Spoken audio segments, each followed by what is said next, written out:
Hello there, everyone. It's Peter Watson here, along with my wonderful friend Ralph Hebgood. We are going to talk through this week a number of different topics. Now, it's really, there is never a dull week. There might be dull days, but I don't think it's possible to string 7 days together and not have something amazing happen. So anyway, we're going to be talking today about a few things. 1, India. 2, the Queen. 3, buy now, pay later. And the 4th thing we're going to talk about is bonuses. So anyway, let's start off with India. Now, the really interesting thing we had this week was that India has overtaken the UK to become the 5th biggest economy in the world. It's on track to beat China. Not China. It's on track to beat Germany and Japan. Why am I saying that? It's on track. I don't know what's wrong with me. It's on track to beat Germany and Japan. By 2030. So it's going in the right direction, and it is pretty amazing. However, what do you think about that, Ralph? Well, yes, it is quite amazing. As an English person and a German person, I'm basically doubly perturbed by the situation here that India has. Yeah. Well, I can say the same. I'm half Japanese, right? At a loss for words, even. Yeah. But what I would say is, yes, first of all, the size of the economy is important, but what we're talking about here is the actual GDP. What we also have to always look at is GDP per capita, which is, of course, where we really see how well distributed the GDP is. And if you look at GDP per capita, then India isn't really anywhere. It depends on the list you look at. There are 3 big lists. There's the World Bank list, the IMF, and there's one other. And all the countries occupy slightly different positions on this. Even China, which is, again, depending on which list you are trusting, is either number 1 or number 2 in the world in terms of GDP size. But even China, GDP per capita, I haven't looked this up now. I think it's somewhere 38 or number 30 or something. I hope that's right. Guys, correct me if I'm wrong, but they're certainly not at number 2 in terms of GDP per capita. Why is this important? It's just important because clearly, if all your wealth in a country, let's say, is concentrated in, let's say, one city, the capital, or some regions, and the rest of the country is poor, then clearly that is a dynamic which is not conducive to allowing your citizens to benefit from the overall GDP as much as they otherwise could. And just to throw this out, there is actually an index which looks at this particular situation as well, and this is, of course, equality of income, which I'm looking at, and this is the Gini index, which measures how distributed the wealth of a country or the GDP is. And again, China and India are amongst the countries which have rather high inequality in that. So in itself, it's a good thing. My hat is off to India, although they have overtaken the UK. They are about to overtake Germany. So it's a positive sign. But we need to see GDP per capita increasing in these countries as well. Nice. So anyway, yes, fair enough. That is obviously a very valid points, and they're all good. Right. So the next thing we're going to talk about is obviously the death of the Queen. And I was asked earlier on today about what is the impact of the Queen dying, in terms of like a business and a commercial context. Now, when I initially to that answer, there are a number of strands to it.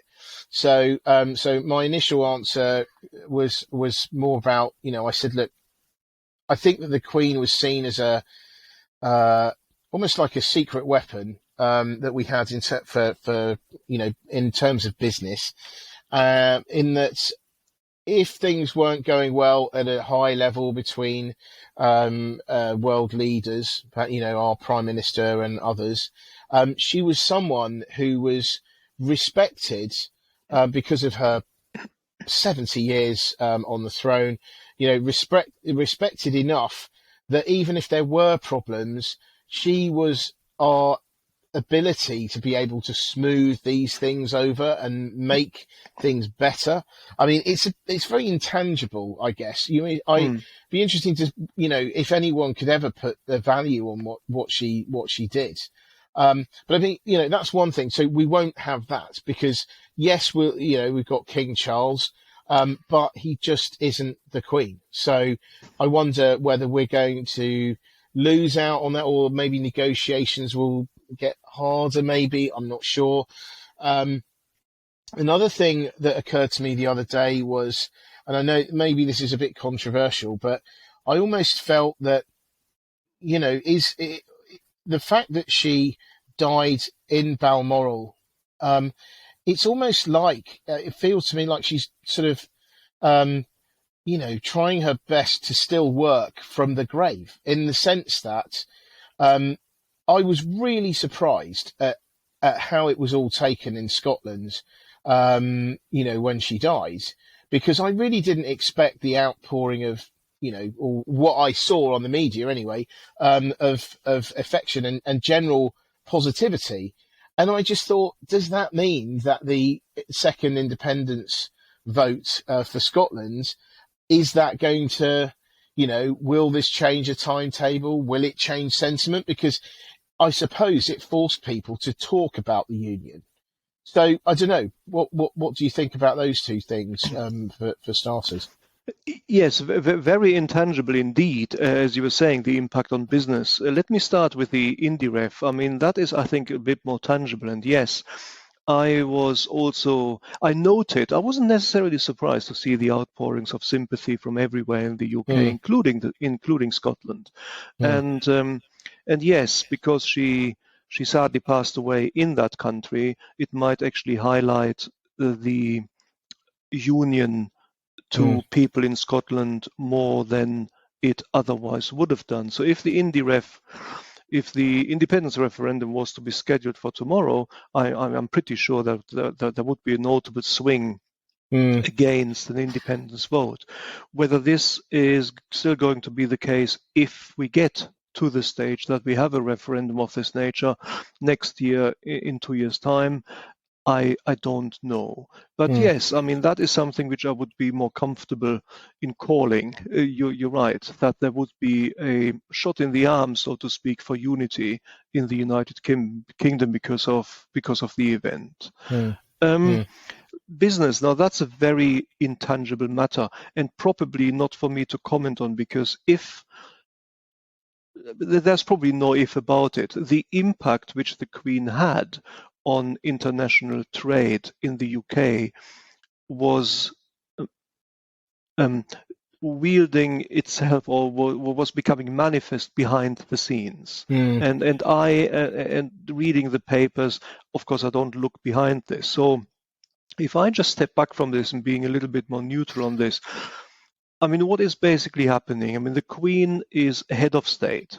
Head of state is an office in a parliamentary democracy.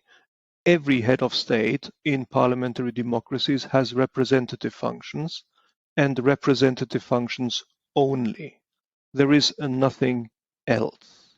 And in this country, which is a constitutional parliamentary democracy, the head of state is hereditary, and therefore the office is done by the monarch, the Queen, or now we have King Charles.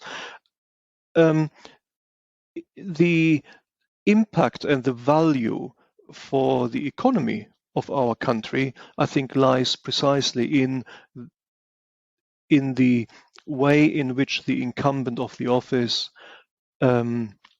administers the representative functions. And that, I think we all know, the Queen was brilliant at this. Even if she had not been brilliant at this, just the fact that she was doing it for so long made her part of the DNA of this country.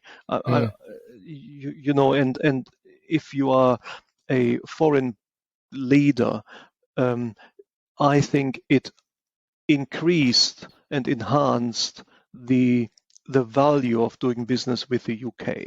But it's very intangible, this impact. And so I would be hesitant to call a visible or notable detrimental impact of the Queen passing for the economy of this country. Fair enough. There are obviously more tangible things like tourism, for example. And what we might see is there was the Jubilee, and now we have the tragic and sad event of the Queen passing. What that will do is, of course, highlight the UK and the Crown as a focus of attention to the world. And it is possible that there will be more interest in this country. There will be an uptick in tourism. But even that, I think, maybe that's something which I would say, if I'm looking for a tangible impact, being asked this question directly. Fair enough.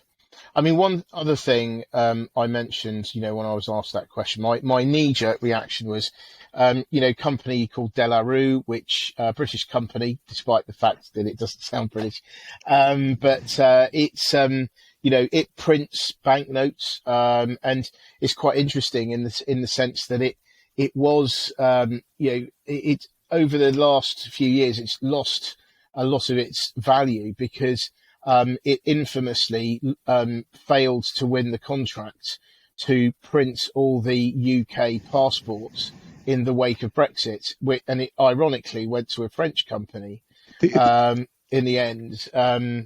Maybe it's a French company that sounds English, because De La Rue does not sound anyway.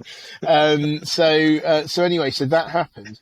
So maybe this will, because the banknotes are going to have to be changed. I mean, I know apparently the coins and things, he's got to face, the king is going to face the other, so he's going to face to the left, whereas the Queen faces to the right. Is that so? Right. Yeah, that sort of stuff like that, I believe. Cool. So I would have thought they're going to be wanting to replace the money in circulation. So I suspect that you would have thought they do quite well, but I don't know exactly. Yeah, perhaps. My first comment on this maybe is that the UK is moving towards a cashless society anyway. Yes. So there is a lot less payments which are actually effected in cash. And the second point is I don't actually know how this works, but if you look at the normal velocity of money, I mean, some of the banknotes are being taken back by the Bank of England and replaced by new banknotes. So you get one old five quid note and you replace it with a new 5 quid note. So I think this process in the future will mean that the new 5 quid note will be a newly printed one with King Charles on it. Yeah. But a new banknote with Queen Elizabeth's head on it would have needed to be printed as well. So I don't know whether this is actually incremental trade, incremental business coming to De La Rue over and above what they would have needed to do anyway in the way of the normal replacement and refreshment of the money which is in circulation. So again, I don't know. But it's an interesting point. Never thought about this. So we'll see, won't we? I was just thinking, I wonder if that French company is called Of the Road. Anyway, sorry about that. That joke central. Anyway, very good. Yeah. Okay. Well, the thing is, I'm German. I don't get your sense of humor. I don't understand. Yeah, no, fair enough. Right. So let's crack on. Next topic conversation: buy now, pay later. It looks like the US kind of consumer regulator body has said that it's going to be treating buy now, pay later in the same way as credit card companies are treated. And I think that is high time that they've done that. I don't know why it's taken this long. And I think ultimately this could spell the end of buy now, pay later as a separate entity. I think it's a lot easier for banks who are already used to being regulated and operating with all these restrictions to offer buy now, pay later services than it is for buy now, pay later services to become a bank. So I think, to me, that would suggest that maybe these buy now, pay later companies, especially, say, Klarna, would be an excellent target for a bank to buy. And if they did that, they bought, say, Klarna, they would be able to instantly get access to much younger demographic who they could then potentially nurture, and then, as they get older, offer them more services and things. But yeah, what do you think? No, I agree with you. I think it might spell a difficult time for the standalone sector, but I think it might actually be okay, maybe even positive at the margin, for companies which offer the same service and to roll it into a larger range of products, like Apple, for example. I mean, specifically Apple is the company I'm thinking about now, because they already have Apple Pay, and they have added to that the buy now pay later service which they are using. And this is, of course, a fantastic service by Apple. I've got my Apple iPhone. I've got the Apple Pay facility on the phone anyway. And I've got Apple Pay now, buy now, pay later facility. To the extent that Apple will have that particular part of their business regulated, I don't think it matters much to Apple itself. They will continue offering a valid service to the consumer, to the Apple user, not just Apple phone user, anybody, but of course it sits extremely well on the Apple platform. And so I think that it might actually lead to a professionalization and increase in reputation of these services, and to the extent that they are being offered by companies like Apple or Amazon as part of their overall range of products, I would believe that it's going to be those businesses which are going to be enhanced in reputation and survive, while the marginal firm, which may be Klarna, I don't know, I haven't looked at the finances there, but may actually struggle and may find that they are going to be competed out of the business, or regulated out of the business, I should say. Fair enough. Yeah. Okay. Agree. So we've got to go on to the last one, which is I say, fun topic. If you are an investment banker, is this whole thing about quasi-quarteng, talking about, taking the cap off the bonuses. This has been something that's been in place because of Europe and part of Brexit and trying to make the UK look like a better place or more attractive place to work. So I mean, it was the case that there was a cap of I believe it was twice or 100%, or in fact in certain cases 200% of your basic salary, which to most people sounds like a lot of money, and it is, right? It is a lot of money. But now the idea is that cap will be taken away, and actually the Bank of England, endorsed this as well, and it's very rare that they actually comment on these things. So, again, just in terms of the basics, I personally think this is going to make London incredibly attractive for people to work in, because they will have uncapped upside. I think that it's possible, though, that in the short term, basic salaries will go down, because I think that employers like, say, your Goldman Sachs, etc., will look at current circumstances, lack of M&A deal flow, and secondly, difficult economic circumstances. They will use this as an excuse to say, sorry, but we're going to reduce your basic, but hey, your bonuses, you've got a job. and then say, but don't worry, because in future, we'll pay you loads of money with an uncapped bonus. So I think this is going to this will go down incredibly well in investment banking in particular. What do you think? Oh, entirely. I thought it was very interesting because it reminded me of the financial crisis when both of us, I was around in the city, you were still in the city as well, yeah. And so I found it very amusing. I mean, the financial crisis wasn't amusing. There was nothing amusing about it. But the way in which the banks responded to the cap which was being brought in, they were basically just increasing everybody's basic salary. That's right. In order to then be able to offer people higher bonuses, which they may or may not have done. I mean, that's a different discussion. But let me just say one thing on this bonus scheme in general, the bonus dynamic. Of course, what happens is normally you have a low-ish basic salary, and then you have the upside, which is multiples of that in terms of bonus. For the bank, that means you have a flexible cost base, because you basically you pay the employee a relatively a manageable expense, and then you regulate who wishes. I was going to say it's not low; it's always high, to be honest. But compared it depends to on average, the benchmark. Versus average, the national average, it is high, but generally, but it's not. Yeah, I actually didn't mean it even tongue in cheek. I was talking about the P&L of a bank, where of course the expense item is one of the biggest expense items is the salaries to the employees. And if you can keep that flexible by paying people a relatively low basic and a potentially high upside in terms of bonus, then you have you're translating a fixed cost base into something which is starting to look like a variable cost base. And that's the beauty. That's the reason why these sort of bonus schemes, of course, exist, not just in the investment banking world, but elsewhere.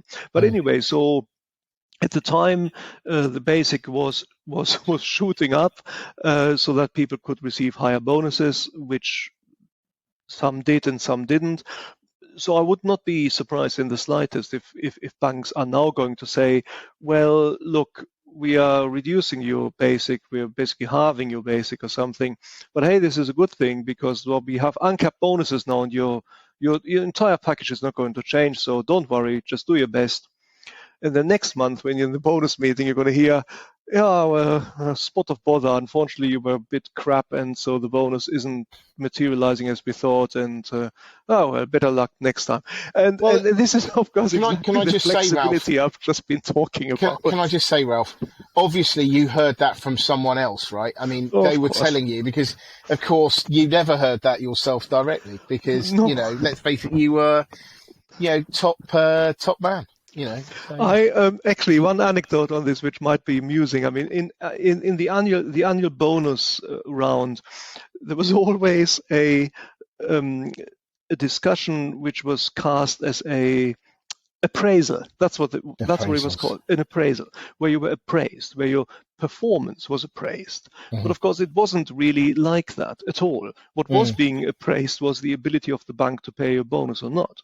And so once I had this particular meeting, and it came at the end of a long day, the CEO was exhausted. I was the last one in. He had one day of 10 or 15 meetings with people with egos as big as houses.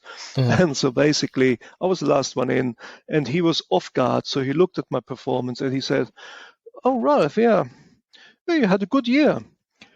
And then he checked himself and he said, but this wasn't, of course, as good as it should have been. And then there's this metric, and you underperformed there, and you underperformed here. It was brilliant, because basically that meeting was just meant to manage expectations. Exactly. That is the most common used phrase. That is the managing expectations, and that always means downwards.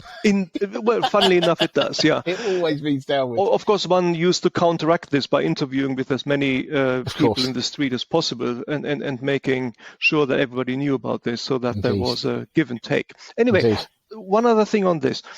I think you're right. It will increase the attractiveness of the City of London again after it suffered after Brexit. And I think that may well have been another policy implemented deliberately by our new government. Yeah. And so I think that's going, that's what it is. Just a final anecdote on this, maybe because it's a light-hearted subject to some extent. Before the financial crisis, people used to refer to their bonuses as multiple PMs. Now, a PM is a unit of measure. It's the Prime Minister's salary. And so you heard things like, oh, well, he or she got 3 PMs. Okay. As a bonus. I haven't heard that one. Well, yeah, there you go. It was mostly used in investment banking circuits. I never really heard this used in stockbroking. Because what's it, 140 grand?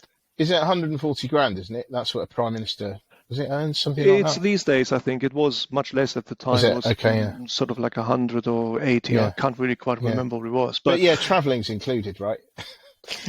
You get your own car and all that. Anyway, I think we're going to have to stop there. But look, it's always amazing to talk to you, Ralph. So thank you very much indeed for this week. Really, really good fun. And we'll be back again next week. Yeah, cool. Many thanks. Excellent. Bye. Looking forward to it. Bye. Bye, guys.